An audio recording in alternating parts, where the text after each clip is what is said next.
ఈరోజు అంబేద్కర్ గారి 133వ జయంతి సందర్భంగా ఇక్కడికి విచ్చేసినటువంటి అందరికీ నా యొక్క జైభీములు. అలాగే ప్రతి సంవత్సరము మన అంబేద్కర్ జయంతి ఘనంగా ఈ యొక్క జయంతి వారోత్సవాలు అనేది జరుపుకుంటున్నాము.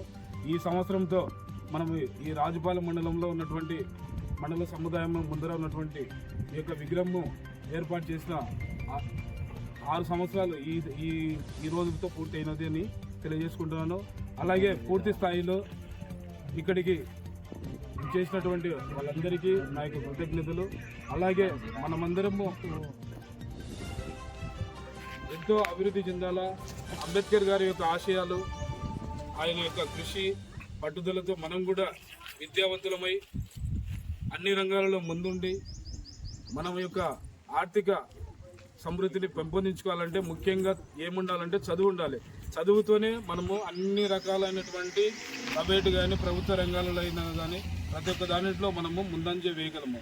ఎవరో మీద వస్తారు ఏదో చేస్తారు అనే విషయం మీద మనం ఉండకుండా, ఎవరి మీద అపోహ వేయకుండా పూర్తి స్థాయిలో మనము ఆయన యొక్క ఆశయ సాధన కోసము పాటుపడాలంటే, మన పిల్లల భవిష్యత్తు బాగుండాలంటే ముందు మనం మారాలి.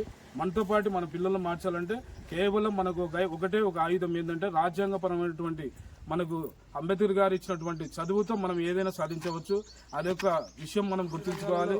అలాగే రాజకీయ రంగం అయితేనేమి, ప్రభుత్వ రంగాల్లో అయితేనేమి, పూర్తి స్థాయిలో ప్రైవేట్ రంగాల్లో అయితేనేమి, వ్యాపార రీత్యా అన్ని వాటిల్లో పూర్తి స్థాయిలో మనం అందరము ముందడుగులో ఉండాలని నేను కోరుకుంటున్నాను. అలాగే వర్గీకరణ విషయంలో పూర్తి స్థాయిలో మనం విడిపోతే వచ్చే లాభం అయితే ఏం లేదు. అంబేద్కర్ ఆశయం అయితే అది కాదు. అందరూ ఆర్థికంగా అసమానతలు లేనటువంటి భారతదేశాన్ని చూడాలనుకుంటున్నాడు. కాబట్టి పూర్తి స్థాయిలో మనం అందరము అన్నదమ్ముల్లాగా, అక్క చెల్లెల్లాగా కలిసి ఉండి మనం రాజ్యాంగపరమైనటువంటి హక్కులను సాధించుకోవాల దిశగా పయనించాలని ఈ యొక్క అవకాశం ఇచ్చినటువంటి మా మిత్రులందరికీ నేను హృదయపూర్వక ధన్యవాదాలు తెలియజేసుకుంటాను. ముఖ్యంగా నాతో పాటు మన రాజుపాలెం మండలం వాసులైతేనేమి, రాజుపాలెం గ్రామంలో ఉన్నటువంటి వాసులైతేనేమి, అంబేద్కర్ విగ్రహం ఏర్పాటు చేయడానికి పూర్తి సాయం చేసినటువంటి నా యొక్క మిత్రులందరికీ మరొక మారు కృతజ్ఞతలు తెలుపుకుంటున్నాను. ఈ యొక్క సందర్భంలో ఈ యొక్క మన మధ్యలో లేనటువంటి వాళ్ళిద్దరికి కూడా ఈ యొక్క క్షణాన నేను చాలా బాధపడుతున్నాను. వారి కోసము దిగ్బాధి చెందుతున్నాను. వాళ్ళే నా యొక్క మిత్రులైనటువంటి చెంతోటి ఓబులేసు, పిరుమల్ల సాల్మన్న.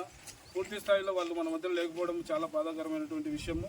వారిని కూడా మనము ఈ యొక్క రోజు గుర్తించుకోవడము చాలా సంతోషంగా. జై భీమ్.